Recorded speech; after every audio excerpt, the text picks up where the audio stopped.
Congress been in power, I think you suggest in one part of the week that they would have come out with the same set of, I mean, similar set of farm laws.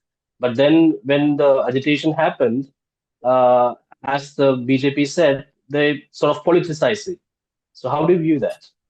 Look, I mentioned it in the book. In Indian politics, where you stand depends on where you sit. Narendra Modi was Gujarat Chief Minister in 2012, and then he was pushing for a legal guarantee for MSP when he was Gujarat Chief Minister. The moment he comes to power, he recognizes the limits of doing that. Likewise, the Congress in their manifesto would often speak about a legal guarantee for MSP, but when they were in power, didn't actually go ahead and do it. Right? It's much easier when you're in opposition to oppose. When you're in power, you come with the responsibilities that come. So where you stand depends on where you sit in Indian politics. Uh, in the opposition, you say one thing; in the government, you say something else.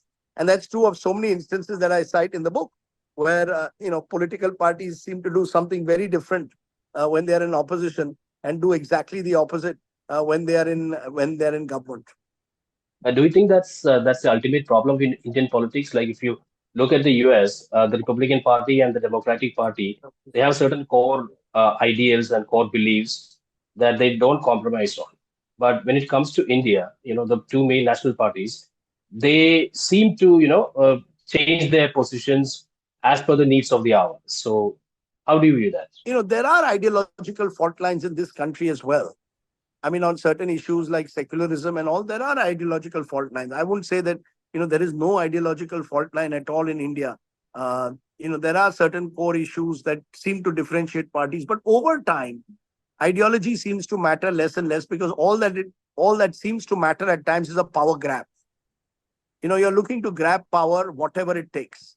Now, once that philosophy enters and once that philosophy is almost, uh, it's celebrated. Arey, wow, master stroke. If someone breaks someone else's party, it's called a master stroke. Now, I don't think it would be called a master stroke in the West, right? If you broke someone's party or if you took your MLAs shiftily in the night to a hotel resort and kept them there and broke a party. I think the problem is our party system, and both inner party democracy is a problem across parties. We have the cult of the supremo, who's to challenge people within a party. If we had more inner party democracy, that would help.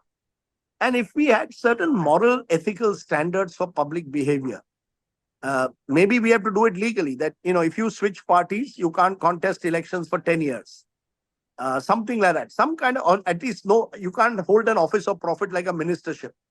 So we need to create some checks and balances in our system because otherwise the system has broken. I think the party system in the West is still intact.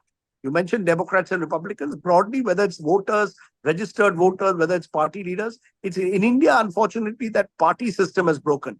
And I think that's why you need some kind of a fix for it.